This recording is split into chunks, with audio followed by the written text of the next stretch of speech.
what's going on, everybody? Good morning. Thursday morning, 7:30 on the East Coast, 6:30 here in soon-to-be winter-like Minnesota. Hope you guys are doing all right today. Had a late night watching everything unfold up in Maine. That was my hometown that I grew up in. It was pretty rough. So anyway, prayers or whatever is good. However you say that stuff kind of threw me for a loop. I hope everybody's safe, or if you have loved ones up there. But good morning. I got Joe. What's going on, Joe? Hey, what's happening? I know that you're the one with questions, but I got one question, Joe. What's up? What happened? Yeah, let's what happened, let's Joe? Let's skip that I don't know. They just couldn't get anything together, those You Phillies. don't even know what I'm talking about. That's what I'm saying. I didn't even have to show prep that one.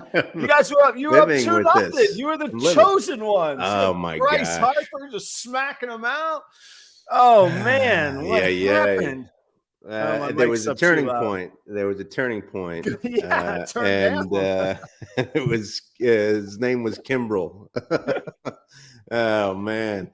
But I don't know. We're a young crew. We get some fire. We'll get back into it.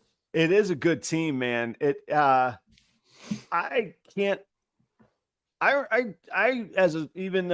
never went into education. I never was a school teacher, but that's what my degree's in. I thought I would be a history teacher.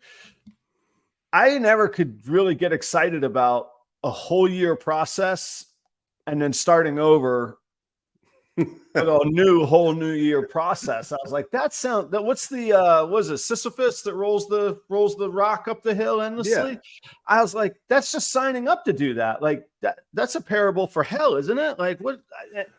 And sports like are super magnified. You play 162 games.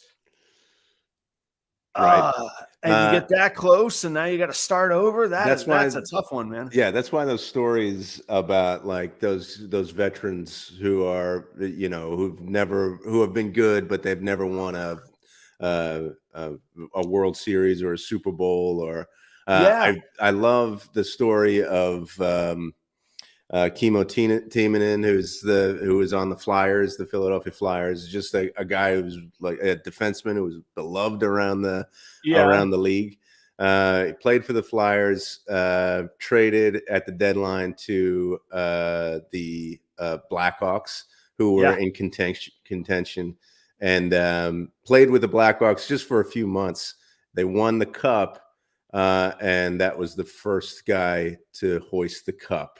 And I had that on my, it's just great. Yeah. I love that. But yeah, I mean, I don't know. I'm a spectator. I was never like a big sports player, played like Little League and stuff like that. Right. That's it. Yeah. I really didn't. I never played any organized sports. I had a glimmer of hope to be on a tennis team my freshman year. Yeah.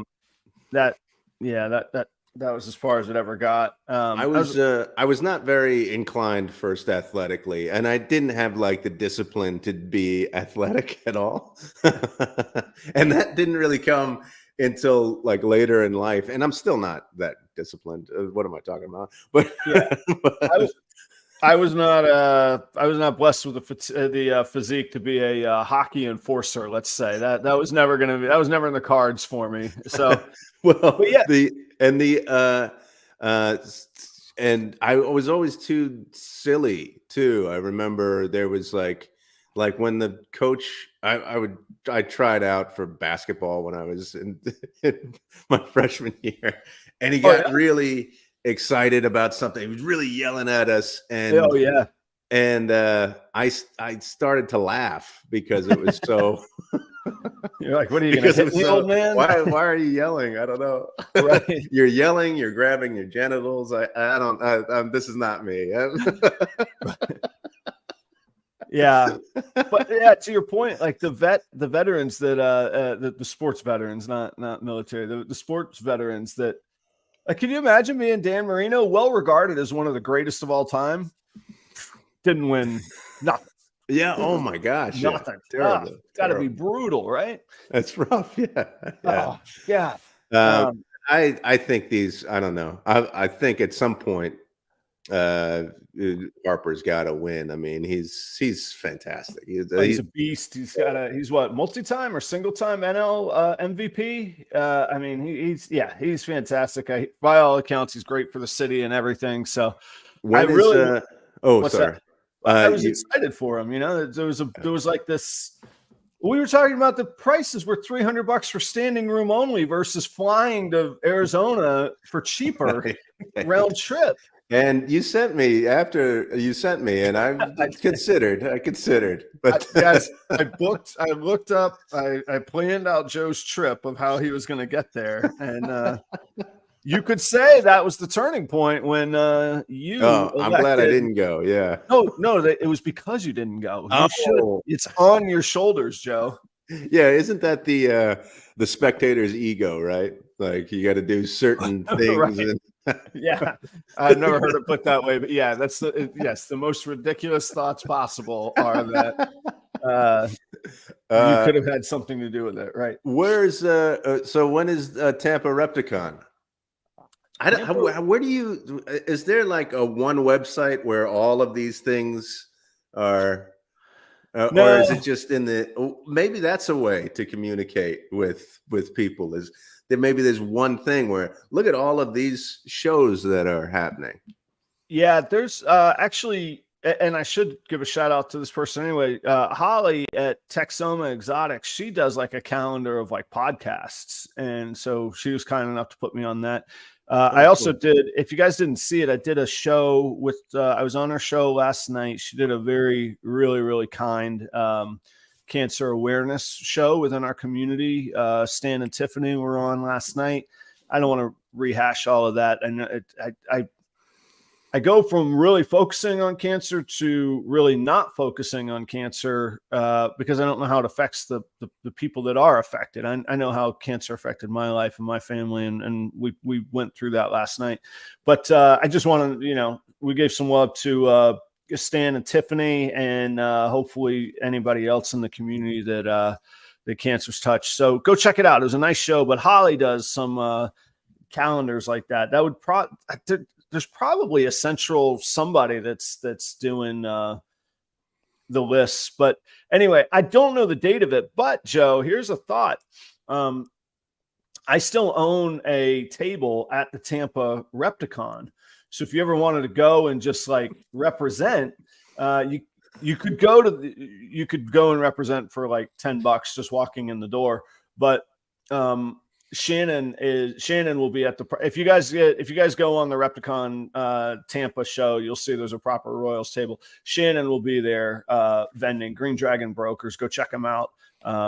He's subletting that table from me. I had the table, he had some store credit, boom, it all worked out perfectly for him. But so yeah, Jeremy, what's the date on that? Jeremy's in the audience, Jeremy Bod. Okay. Jeremy, what's the date on that? He'll tell us in a second. That might be fun. My first venture into a reptile show without you, without Adam. Oh, and yeah, without Adam, how am I gonna do it? With Shannon, you are. I'm going to hand you off to the crazy stepbrother, right? Shannon, that's all with love, man. That's so 11 and 12. It's the 11th and 12th. Yeah. 11 and 12. Well, that's my brother's in town. We've got some things planned. Actually, I'm doing a savage race, one of those savage races on the 11th. So you get you just like splatter yourself with colors and mud and like army crawl stuff. Yeah, it's like obstacles and stuff like that. So yeah, my brother got me into that. So he's flying down. We're gonna do that together and with Chelsea and so I think the 11th is out. Maybe I can convince him for the 12th. Yeah, it's cool. It's it actually is a really Tampa is probably my second favorite show, and certainly in Florida, and pretty high on the list overall. It's a really good show, but it's not quite as nuts as Daytona. But the quality of the breeders is top notch, second to none. Wow, that's cool. And where? I guess it's At the I guess. fairgrounds. Oh, it's at the fairgrounds. Yeah, Oh, right okay, cool. behind right behind the amphitheater there. Okay, cool. Yeah, yeah. So um We'll see if my anyway, brother my brother wants to go too. well, and if you guys do, shoot me a note and I'll get in touch with one of the vendors and make sure that they just, I shouldn't say this out loud, but there's a little wink wink handshake. You could just get in the door. It's no problem. Oh no, I want to contribute to this community. Okay, no, that's cool. That's good then. Yeah, I think it's $10 or something. So yeah, do it I up. don't know if I'm ready to buy a snake. I don't know if I'll ever be ready to buy a snake. I don't know if Chelsea is ready for you to buy a snake. You guys have a really beautiful, in my opinion, I don't know the intricacies of it, but seemingly beautiful relationship. I don't know, as much as I like ball pythons, that it is worth the jeopardization of such thing. Yeah, I mean, I don't. It's not in me right now, so Yeah. I'm just interested in learning more about it. But anyway, I mean, well, and that was quite a conversation we had last week. That was great. All right, so you've had a week to reflect on it, and I'll just be transparent to the audience. I thought, so how do I put this? So the theme today is how we grow our industry, our hobby, our community, and there are there's community implications to growing the community. We want more and stable and always, always growing. There's financial implications to it, because then from a business standpoint, we have people to sell to. And then honestly, there's even some like strength in numbers, legal fights, especially in Florida, of what Floridian reptile owners are facing with challenges. So I think it's important to grow our community, and I think context is everything. So in the context of this show, this is the show where a snake owner talks to a non-snake owner, and you're a great partner to put up with this crap, because honestly, like if you talk to me every week about the intricacies of the bowling community, I probably would be like, man, this well is run dry. I don't know that I'm going to continue. You're great at it, so I appreciate that. You humor me and us.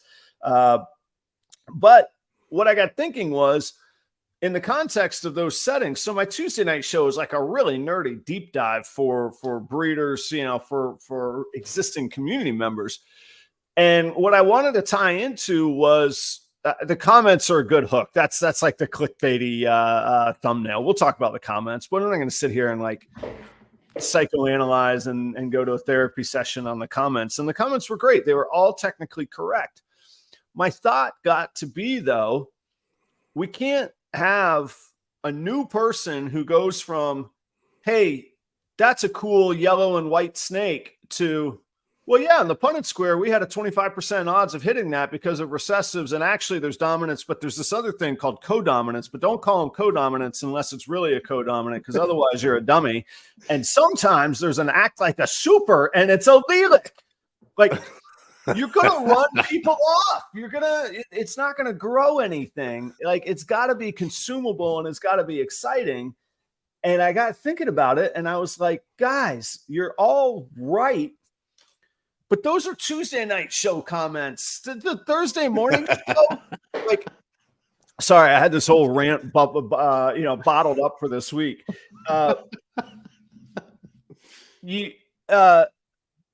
Joe, this is weird to talk about somebody in the third person right in front of their face.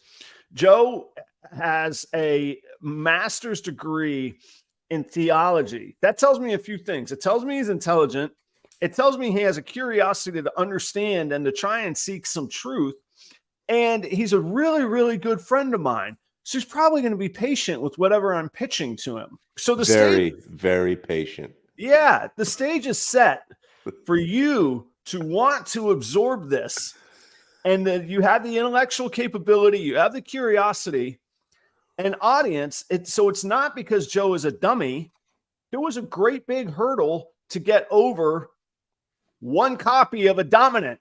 We got to get over the one copy of a dominant before we get into the intricacies of what a codom is, or an act like super is, or what an allelic combination is, or the weirdo things that kryptons and candinos do. That can't be the day one message. Like, I get all of that stuff that you guys were telling me. Yes, it's right. Of course it's right.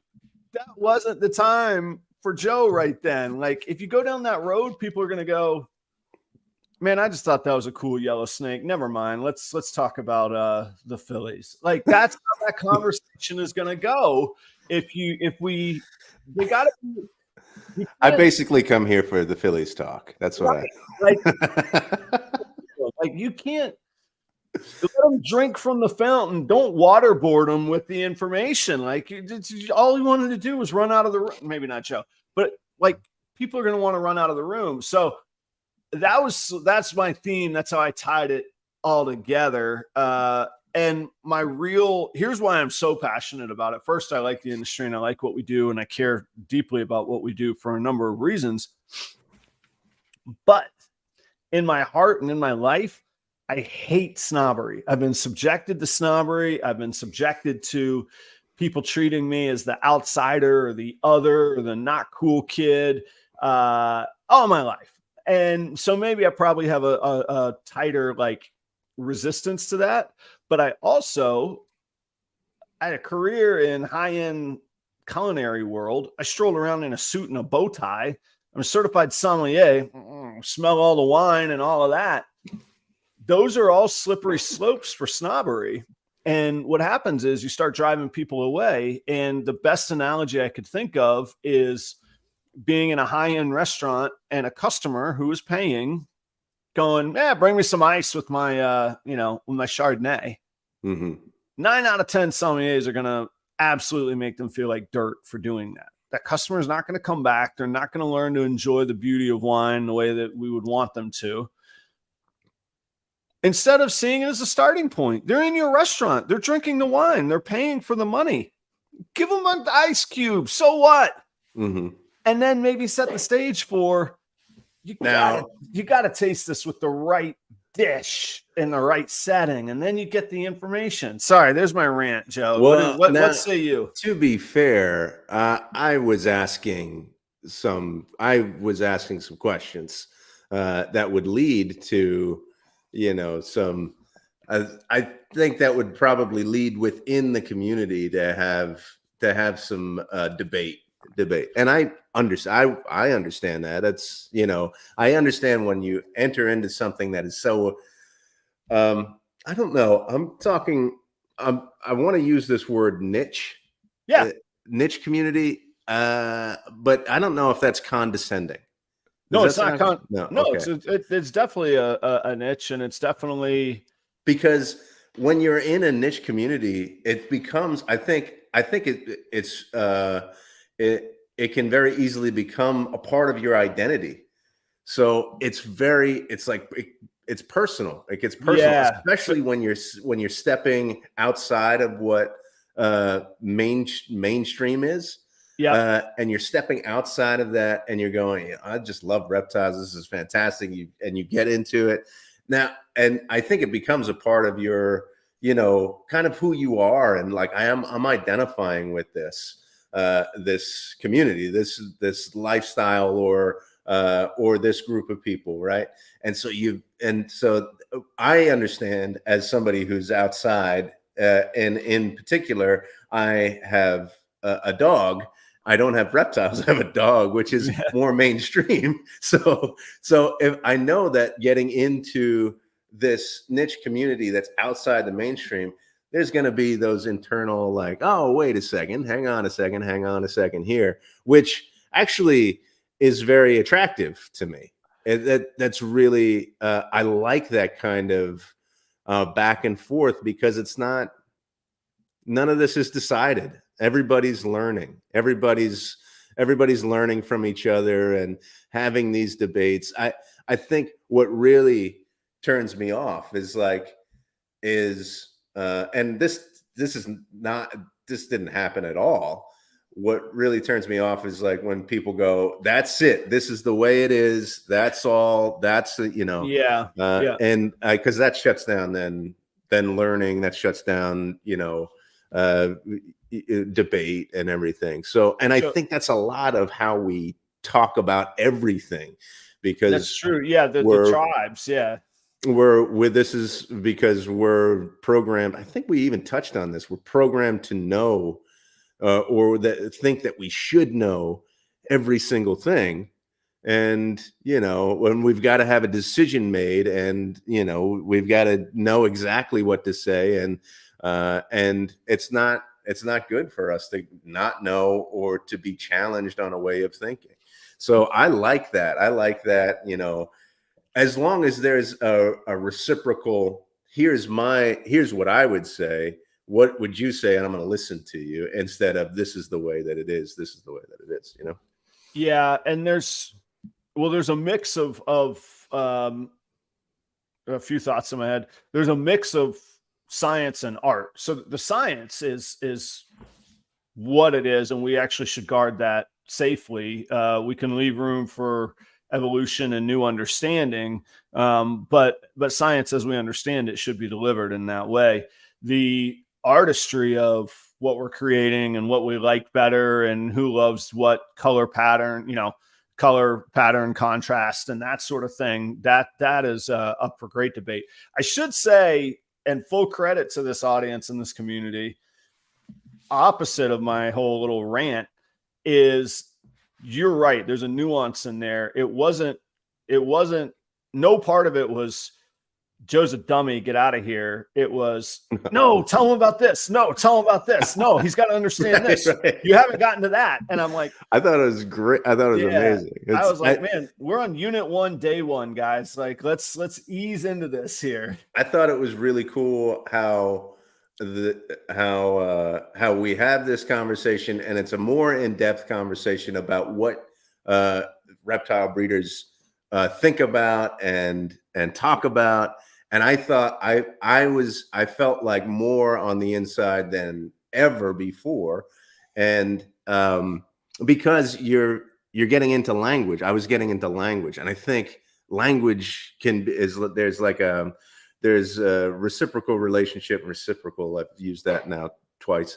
Right. There's a relationship that you have with language where you're developing a language and it forges the community. So when you say I've got a banana het pied yellow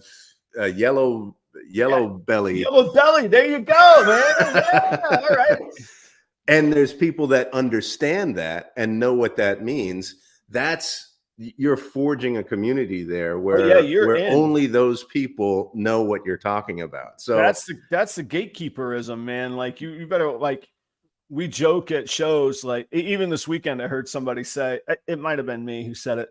If I have to explain what a head is to one more person, like, because they walk up and they see, oh, that's a banana het pie. That's a beautiful snake. And I'm like, they're like, what's het? And I'm like, you don't even understand how beautiful this snake is, with the potential locked inside. And then you have to, then we start the conversation that we had last week. And so hooking that initial curiosity and still trying to answer their question honestly and truthfully is it's a challenge, but it's a responsibility. So it is something that we work through on that.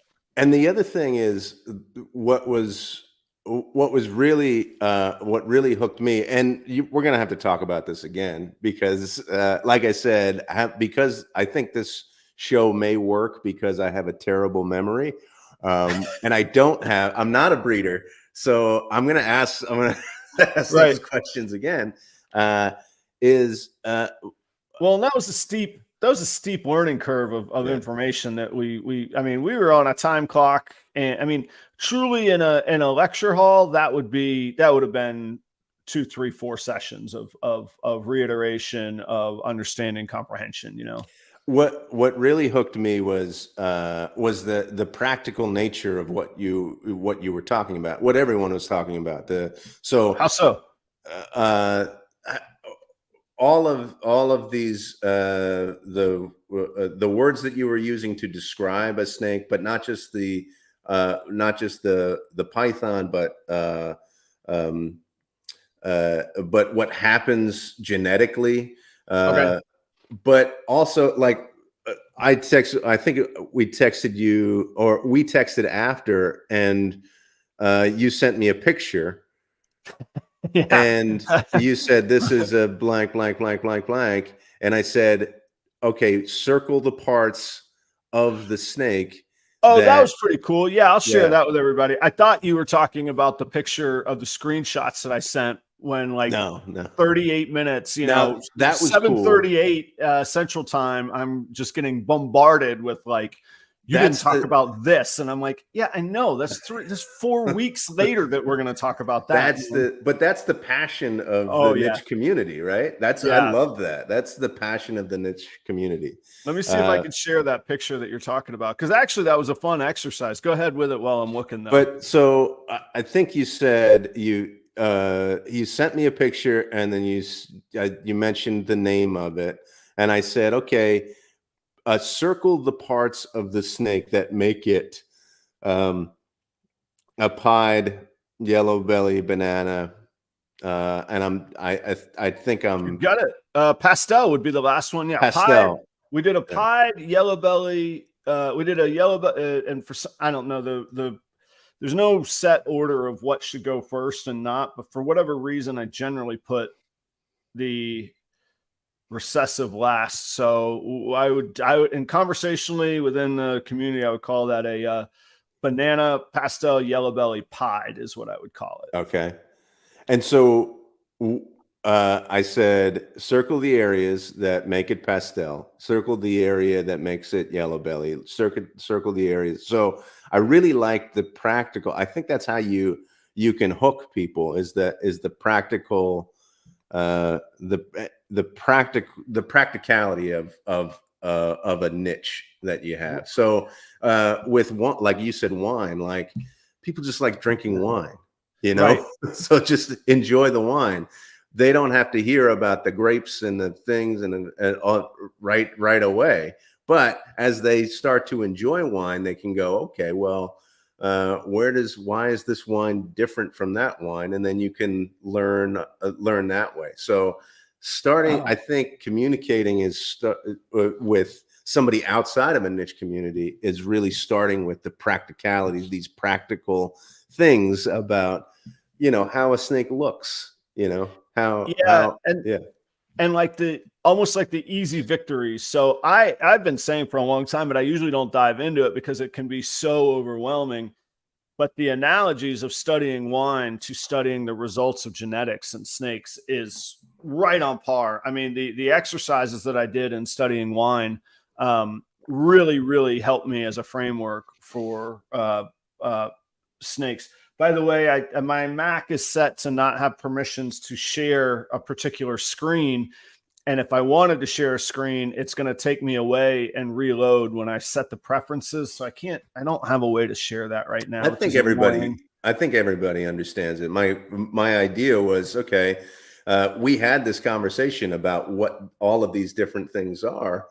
I was really happy that with the practicality of the exercise, though, it went cool. So if you ever have snake friends, let's see if it'll focus.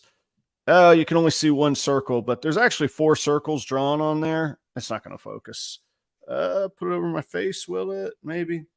Yeah. Anyway, on a iPhone these days, you can just do markup and you choose the color. So I had a red circle, I had a black circle, I had a green circle, and I had a yellow circle. And then you sent me a key. I was like, send me the key. What does the black circle mean? What does the yellow circle mean? What does the green circle mean? Yeah. So in a really quick, relatively quick text, I said, okay, red, that's the pastel gene. The red circle is pastel, a washed out coloration on the head, a general overall brighter presentation, yellow. Green circle is the banana gene highlight, striking yellow presentation. Notice the spots that come with it, much like a literal banana. Yellow circle, yellow belly, further brightening, and a pixelated edge on the pattern. And the black circle was pied, a stark white pattern into a traditional patterned presentation. So it gave just like a little roadmap into, okay, if you like bright and pixelated patterns, all right, throw some yellow belly into the pied. Yeah. Anyway, it was kind of fun. And that's the type of breakdown that we would do as, studying wine. Okay. Very, very high tannins, oak and vanilla flavors, rich black fruit flavors, and an opaque overall color. All right, this is probably a California Cab or a California Merlot or a California Syrah. Let's investigate further. What would a Syrah do? What would a Merlot do? What would a Cab do? And you can start to deduce. They actually call it the deductive tasting method. You start with everything it could be, and you start eliminating what it can't. And what you're left with is a reasonable conclusion for what it is. And a winemaker would do the reverse of that. The winemaker would start with nothing and add things to create their vision. So I think actually this brings up, so you mentioned a theology degree, the master's degree, and right after I graduated from my master's program, I was a hospice chaplain for a while, and in my mind, I had all of these theological tenets in my head, and these questions that my degree brought up. And I gotta interrupt really quick. And these are things that I didn't quite know. I didn't realize the detail of that. No matter anybody's religious callings or beliefs, or non-religious callings and non-religious beliefs, there's not much purer good in the world than a hospice chaplain. And I'm not just saying that. I'm not saying that to kiss your ass. My mother passed away of cancer and went through hospice, and the folks that work and have that life mission are just saints. Again, I mean, whether it's in the religious sense of it or just goodness in the world, man, unbelievable. Any hospice worker, really. Right. I mean, dealing like the nurses, the social workers, the doctors who focus on hospice, and the points at which even I've worked with it in hospice or outside of, or just in my personal life, hospice workers, whether it's this hospice company, that hospice company, it seems to be these are the greatest people on the planet. I don't think you could do it without being the greatest people, because I don't have the mental stability and fortitude to stare that down every day. I don't know how. And I didn't last long. I felt like these people are too good for me. I can imagine there's a high churn. I mean, I have a really great chef buddy. He went to EMT school, went through the whole firefighter thing. Like 3 weeks on the job, he was like, I'm out. I cannot see another amount of pain and physical destruction and blah, blah, blah of those things that people go through. Sorry, I totally sidetracked, and I'm passionate. Well, I was just saying, I had all of all of these academic thoughts in my head. And then I go and I meet people who have been diagnosed with a few months, 6 months to live or less. And they're not really concerned with, what Dietrich Bonhoeffer said when he wrote his letter in prison to whoever, right. Whatever, they're dealing with the real practical things. And so as much as I was excited about, talking about Paul Tillich or Reinhold Niebuhr, they wanted to talk about what they wanted to talk about. So it was really, even though I was excited, it really taught me, like, let this person lead, lead, just like let the wine, the burgeoning or the new wine enthusiast lead as well. Like, if they want to put ice, let them enjoy the ice. And then, if they want to move into another space, then let them move into another space. You've got all of the knowledge for that, but let them lead. Well, and it's such a great platform. By the way, let me see if I get this state. I take a little bit of pride in knowing a very little bit about a whole lot of things, so that so that people can be like, man, that Adam, he's like, and it only really works. You can trick them. You can trick them all. Yeah, well, yeah, and then you have to steer the conversation quickly, but so steer it away from stuff that you don't know. Right, so you can like duck out and be like, "Phew, fooled them." So I have no idea of the names of the people that you were just mentioning about the philosophical writings of so and so, but in that situation, I would have been like, yeah, now's not really the time for the Protestant philosophy of Jonathan Edwards. I just don't have time for it in my life right now. And you would be like, oh my God, Adam knows who Jonathan Edwards is. Like, it's like me saying and not knowing anything about it, but going, yeah, I'm really into allelic brightening combinations, beautiful snakes, I gotta go, and not having a clue what I'm talking. Like, you could say that, and that's what you got to say, Joe, with a straight face. Like, anytime you get lost in a conversation, just go, I really think the future is brightening allelic combinations, beautiful snakes, and you can walk off. Yeah, you just got to practice saying that. The future is brightening. That's Lilac. And how do you spell Lilac? It's you're missing a syllable there. Allelic. It's Allelic. I see. See, I'm still learning. Yeah. Allelic is the future is brightening allelic snakes? Combinations. Oh, don't call them snakes. Yeah, got to go with combinations. Okay. All right. And yeah. Hey, if I see anybody at Tampa Repticon and you see me say this, don't blow my cover, all right? Yeah, bail me out. That's the tap on the ear at the social party, and I need a little help here. That's the bat symbol. Yeah. Yeah.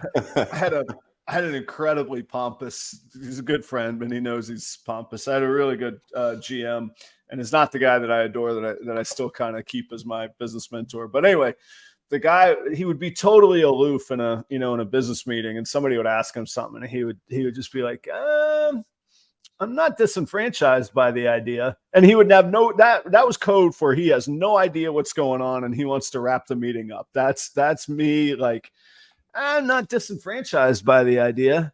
And then that would like allow the other person to speak and keep going, and then he could catch up on what the hell is going on and where the meeting is, And we all have stuff like that. I think if you were to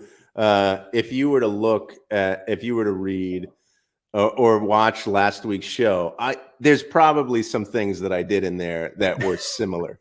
right. His other answer is, only the future lies ahead, guys. And then he would like walk out of the room. That's it. It's like just super corporate, just BS speak. There are some great comments in here. Yeah, we got a few questions to get to. You want to do some questions in there? I like the I shared there was something about the 8-year-olds, or I brought my nicest snake. They loved it. They passed it around like a doobie. I love explaining to new people who want something specific, what genes they might want to look for. I can recommend breeders. What else? I saw two good questions. Shannon says, here's a question, Adam. That's Shannon at Green Dragon Brokers. Do we know if a limit exists to the amount of heterozygous genes that can be expressed? The answer is no. Mathematically, it's mathematically exhausting. It's not exhausting to ask the question. I'm saying we would quickly elevate to. There's a speaking of things I know very little about. I can't even think of the word. There's a math term. I have this down. I know this, and I can't think of the name of it right now. Factorial. There's a math term called a factorial. So factorial 3 or 3 factorial is 1 times 2, 1 times 3, 2 times 2, 3 times 3, and then you add those all together. So you go through every combination of the numbers of the declining numbers is how a factorial works. So factorial 3, you have 1, 2, and 3 in the pit, basically. 1 times 2, that's 2. 1 times 3, that's 3. So you're up to 5. 2 times 1 is 7. 2 times 3 is 6. And you add those together. And mathematicians, I probably got it all wrong. But factorial is a way of quickly figuring out all potential combinations. Here's how quick the number of ball python combos melts down. If you type 2, we know of about 200 genes. So in theory, over time, we could eventually breed to a point where a snake has all 200 genes. This would take 9 million years, and we would never be able to actually literally do this. But mathematically, if you were to type in 200 factorial into Google, Google quits. It just says infinity. So that's the genetic part. Can we get them all into one snake? Shannon asks, that can be expressed. I guess we'll say expressed would be in a visual sense that we could perceive. I don't know. The industry and the community 8-10 years ago was breeding to simply stack genes. Let's just make the most powerhouse animal. Let's make a 5 combination gene and a 5 combo snake and breed it to another 5 combo snake. And let's see if we can hit all 10 genes. And what ended up happening was that we were getting these just jumbled, pea soup of snake outcomes. So it gets really challenging. And that's where so the answer is no. I don't know what the limit is. In the right combination, it could get very high, but you would have to be very selective as to what you put in and why. So some genes layer on top of others nicely. Some genes interact with others nicely. And other genes totally wash out the other genes where you would never have a clue. So I think it's about a little selective breed. I was going to say, kind of using the analogy of selective breeding. It's not an analogy. It's exactly selective breeding. So I don't know, but it's good food for thought. And that's one of those fun, like over dinner debates that people could have within the niche, right? Yeah, I mean, I'm not disenfranchised by the idea. I think, but I also think that the future is the brightening allelic combinations. Joe, you make this show, guys. I want to tell the 31 of you all watching right now, get on board, baby. This is the Halley's Comet of reptile podcasts right here. Talent like this is only coming around. Content like this only coming around once every 76 years. There you go. There's your script to get through any breeder's dinner. I want to challenge you to see how many different people you can say those lines to in one afternoon at Repticon. And then, like, if they call you out, have like a lollipop in your pocket and be like, "You win," and give them a lollipop and walk off. I couldn't even remember the 7 words. I had to look at it, to look at what I wrote down. I'm gonna write it on my hand at the Repticon. Just be like, listen, I've been doing a lot of thinking lately.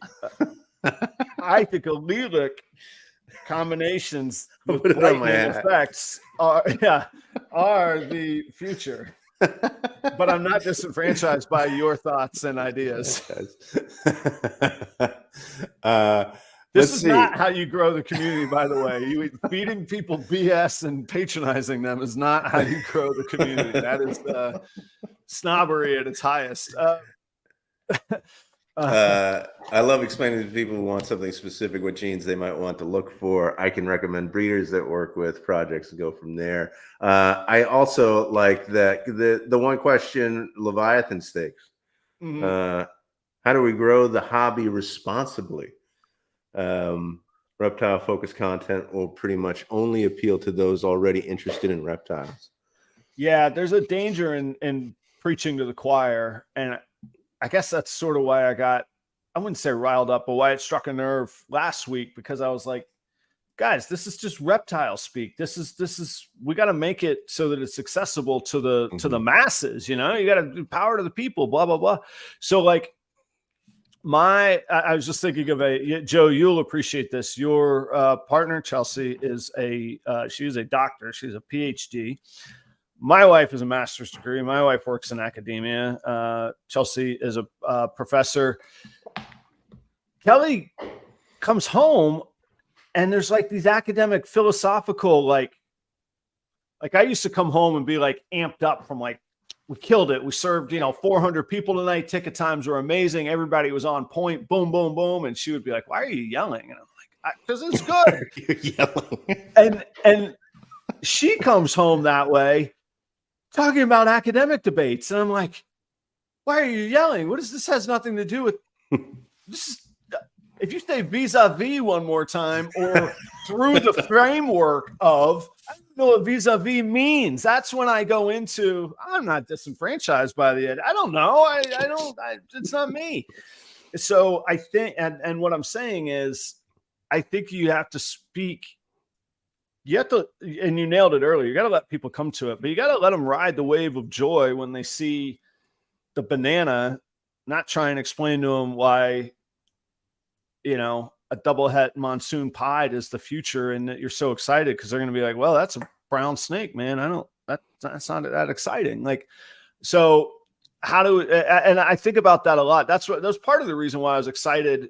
I still think we reach a snake audience with this show, but I would love being able to reach a non-snake audience. And I don't know how we do that. I don't know how we fool the algorithm. I don't know how do I need to put Phillies in this search engine optimization and just see if people will like click in and then like we hook them like we're like, aha, gotcha.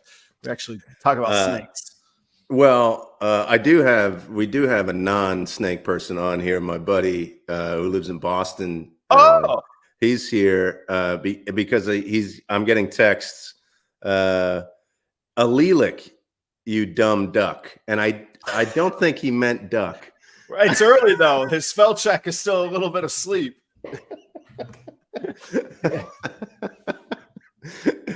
Not the way to ingratiate new members of the community is to call him a dumb duck. So, but he's outside, like he's not a rep. He's just having fun. If he knows about allelic, what does he do? I mean, that's like a code word for entry into like. You don't just walk down the street and be like, hey, can I talk to you about allelic genes? Like people are going to think you're trying to rob them, So he has a degree. He has a degree in biology. Oh, okay. All right. So yeah, he knows. And he's in pharmaceuticals. Okay. So. But to his point, with the genetics we're talking about is like probably child's play to him. Like to go back to the music analogy that we're talking about C major on a piano. Yeah. Press the white keys right where your fingers fall. You're probably going to hit a C. That's the level of genetics that like we're talking about compared to what he deals in, And it does ring a bell. I think the term allelic does ring a bell from biology in high school. It does not for me. Chelsea will remember. For those who don't know, Chelsea and I went to high school. We've known each other. Next August will be 30 years that Chelsea and I know each other and our friends, man. Amazing. Yeah. Reptile Brothers. This is a very inside wink, wink joke. The banana gene has a really crazy genetic stipulation. It is what's called a sex-linked gene. It's the only one that we know of in all of ball pythons that I know of. It is. They can the gene attaches to one or the other of the chromosome, and then throughout the lineage of that snake, it's always attached to the same chromosome. And so that means you have bananas that will only make bananas that are male, and others that will only make bananas that are females. So the female maker bananas become very, very valuable, and the male maker bananas get treated like entry-level pets. They get treated like the wine with ice cubes in it. Okay. Yeah. That, see what I'm saying? Yeah, we can't. We got to back to the fountain. So We're going to slow it down. No, you don't have to try and comprehend that. yeah. There So are videos the made on only this. thing is, I was reading the comments, and so I can't do two things at once. Yeah, It's just I have to be focused, especially if I'm learning something. So I was reading the comments and I tuned out. I'm sorry. I'm very sorry. that's okay. That is where you would say, yeah, but aren't brightening allelic combos the way of the future? Let's see. Well, I think to finish Steven's thought, we could do shows and shows and episodes on how we bring people in. I don't always have the time to do it, and I don't do it enough. I think the outreach stuff is really cool. I love, neighbors or friends that have kids. Hey, do you want to come see a snake? You can come pet one. You can check it out. You can enjoy it. The flip side is at pet shows, the petting, it gets in the way of sales. It's not healthy to have 300 kids eating nerds. By the way, vendors, stop handing out nerds at your tables. I don't want the nerd hands all over my snakes and my displays. Give them something they don't have to touch when people give away candy to kids, which is okay, fine. That's nerds specifically, or yeah, I had a bad experience with nerds. Some kid is eating nerds, licking nerds, touching all my displays.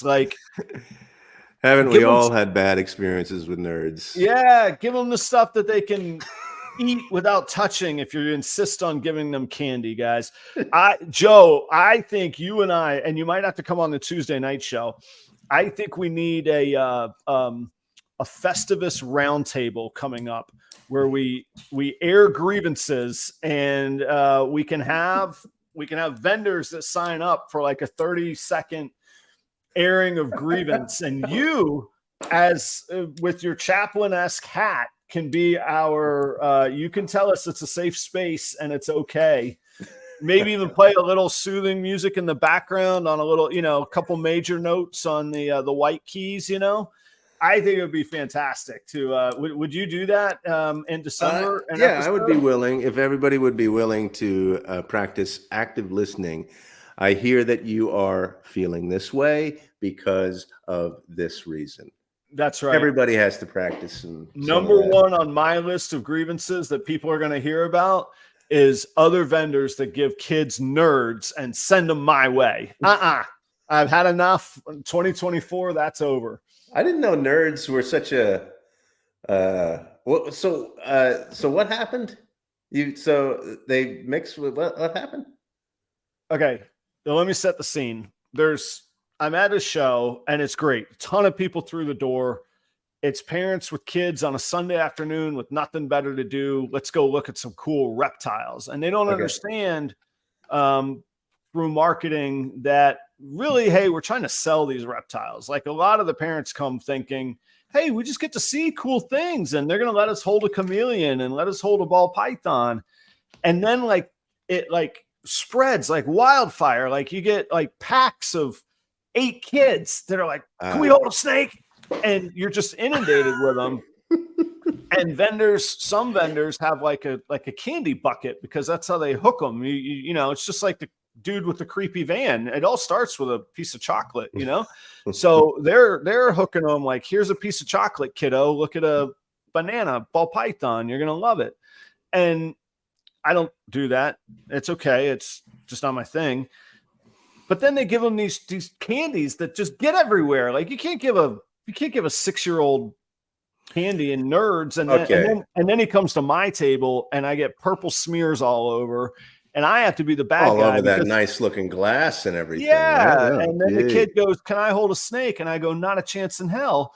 And I've ruined the kid's day because somebody else gave him nerds. Get the duck out of here. That's right. That's right. Now this is interesting though, because you mentioned something. What would be the adult equivalent of candy? And what do you also have expertise in that would bring adults to your table? Jello shots. I was going to say wine, Yeah, but there you go. At the US Arc auctions, where people spend ungodly amounts of money as fundraisers. that was incredible. That was really cool in Daytona. That was Did really you fun. see the quantity of Jello shots and wine being? There's 2,000 hammered people in there trying to outbid each other and swing around egos. I mean, the guitar that Jeremy Bod put together that he bought from me, acquired from me. I think that guitar capped. What did it cap? Like 12 grand that night? I mean, Something unreal. like that, yeah. Unbelievable. Yeah. Yes, that is the grown-up equivalent. Now imagine that whole room of people behaving that way around your animals that you think very highly of, and that you are working towards brightening allelic combinations with. Yeah. Which I understand completely, by the way. Right. Yeah, but I'm also thinking like it's not a bad question to ask. What you know would what? be, You could be onto something. That would be great. Like, hey, I could have like a velvet rope and somebody checking IDs to be able to come to my table. That would cure. That would kill two birds with one stone. The exclusivity of the experience would be. I got to get in to see these snakes. We're gonna ramp up the snobbery, and then I'm gonna give you wine for that. That would have made my table out in the lobby at Tinley. I should get a wine distributor sponsor and be like, hey, I know this is odd. I mean, can you actually do that? Yeah, I don't know if you can actually do that. Joe, do you remember? No. Sitting on your porch, and it's a nice porch, a patio. Not. This is not a rundown porch. It's a beautiful patio. Do you remember sitting on your patio and me going, guys, I'm going to consult. I'm going to sell ball pythons, and I got this podcast. And you were like, can you do that? Is there something there? There's something there, Joe. There is nothing that you can't do. You just got to figure out the right way to do it. So I'm just saying, I'll figure out legally. Yeah, I'm just saying, what are the legal implications? What are the regulations that the people who are organizing the show are doing? Yeah, there is some liabilities with it. From a legal standpoint, it's easier, believe it or not, though, it's easier to give away wine legally than it is to sell wine legally. Right. Yeah. So, but yeah. And then there's the people that won't leave the table. You don't want to, that's like feeding a stray cat. I don't know, man. It's something to think through. That's all I'm saying. It's just something, or, to think of a different hook for them. Right. Yeah. It's all about the differentiation. I don't know that did we accomplish anything on this show today, Joe? Is this, I feel like we had a good hangout. I'm wondering how our engagement with the audience is. And I think so. I'm wrapped up in the comments. That's why I'm not listening to you drone on and on. Because I think there's some great engagement here, and it's a good conversation to have. I think we've even talked about this in the past. Like, what are the adjacent communities here? How do we step outside the niche and kind of say, hey, look, we got some cool stuff over here, I think we're getting there. I mean, I enjoyed it, and we had some laughs. I was called a dumb duck. I actually would love to hear your buddy's feedback from a non-snake person. Like to Leviathan Stephen's point earlier, if we're only preaching to the choir and we're not bringing new people into the congregation, so to speak, not what good is it? It's okay. That's just a different vision or a different mission than growing the community. Mm-hmm. And I'd be interested in hearing like what your friends thought is on, hey, was it entertaining? Was it just fun to hang out? Was it fun to have like this little window into this world? And then that becomes the question of, is the product Joe and Adam, or is the product snake content? Well, I mean, he's very critical I mean, That's okay. obviously, Well, he's very critical. an accomplished gentleman, except with his typing abilities on spell check. But we forgive him that. What is wait? At 8:30 in the morning. I feel like this is now I'm like self-conscious because of the duck comment. But what was that thing that was just up there at 1620? The age groups. A ton of the hobby is 16 to 20. So gotcha. Post nerds, pre-wine. How do we hook 16 to 20? Yeah, that's a good question. That is a really good question. Maybe it's a question that's for not next what we week. should do. Right. That's just better answers than what I just said. Yeah, that's for sure. Reptile, this is again exactly to what I was speaking of. Needs to have the so one of the show promoters is called Show Me Snakes. Yeah. Well, when you market something called Show Me Snakes, and then you tell people, no, I'm not going to show you the snake, it's a confusing message. Oh, okay. Yeah. So it's a little bit challenging that way. But again, you reach people, and I will say, look, one of the girls and her parents that wanted to hold a snake, they bought a lavender ball python from me on Sunday. It's great. I ended up after the show walking around with them, getting the equipment they're going to need and all that. It's going to be a pet snake. They have the resources to handle it. And mom's name is Heather. Heather texts me, hey, how's this look? How's the setup? What's going on? So I think those are important to do. And I think it's important to realize that in the world of snakes, $250 is what I sold that lavender for, is not a very big payday when it comes to a snake. On the other hand, if you could sell 5 of those at a show, that's a fantastic afternoon of work, right? But that girl may be the person who in 2 years, when she starts her first job, wants to buy 3 more snakes, or wants to buy a female that will partner with that lavender male. And then suddenly you're getting into much higher dollar, and it's all growing. I think we got a good discussion. I mean, hi Biz. Jen.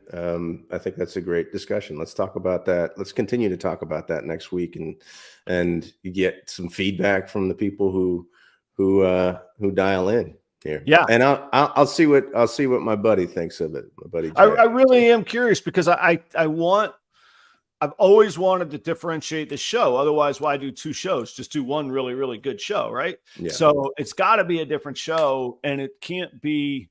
I don't want it to turn into just total niche nerdism. I would rather it be, like, I like sports, but I'm not like a sports nut.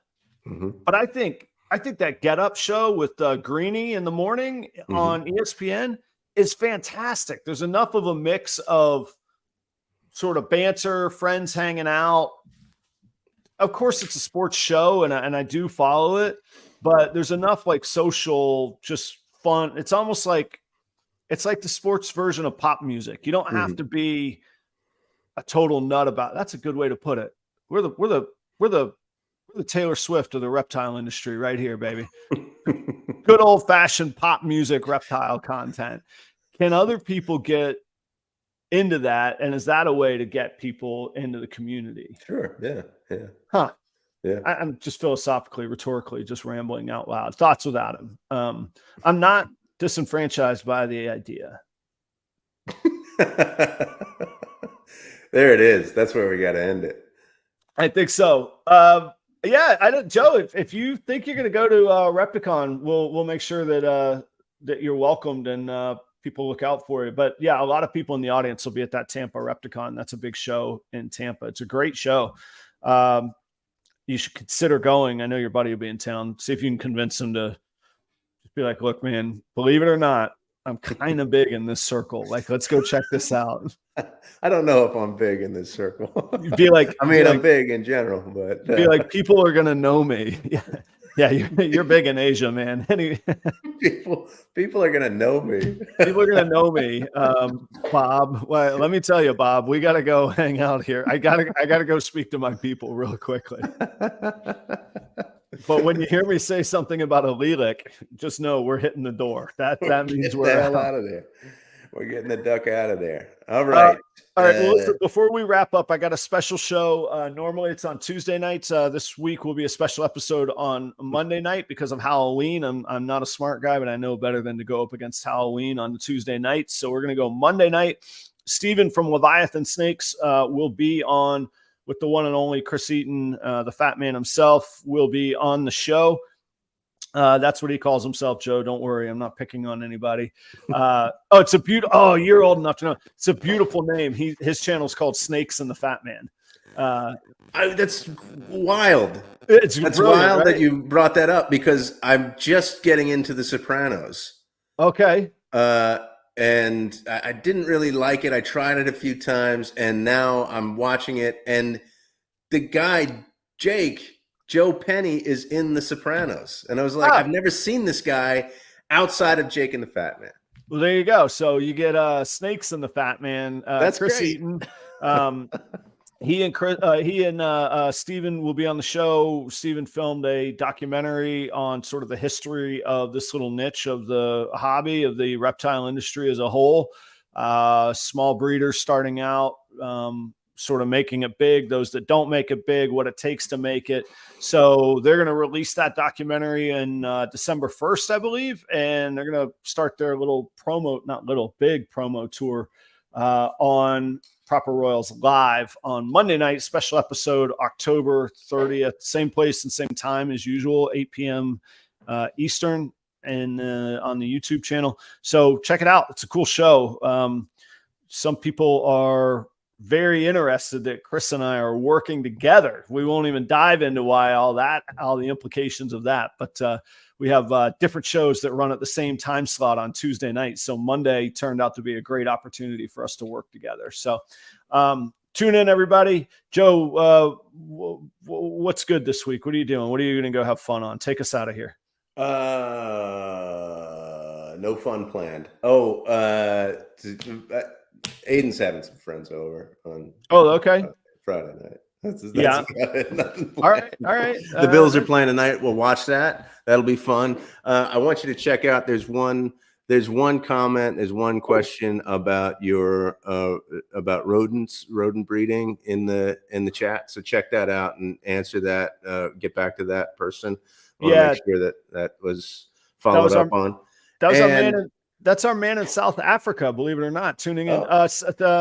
Anthony, I believe his name is. I have approximately 180 breeding female ASFs, and then 25 times 5, that's 120, and 125 breeding female rats.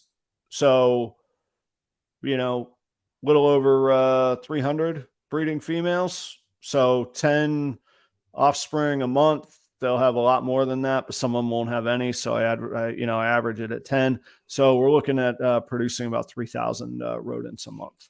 There we go. So you worked all that math out this past week. I don't think that you had those numbers last week, right? No, I worked it out. Well, I worked out what we had. I worked out the projections from a financial standpoint early on before I ever invested. Yeah. Oh, yeah. Okay. So all right. Here we go. Have a good week, everybody. Good day. Love you guys. See y'all soon. All right. Cheers, everybody. Bye-bye. Yeah.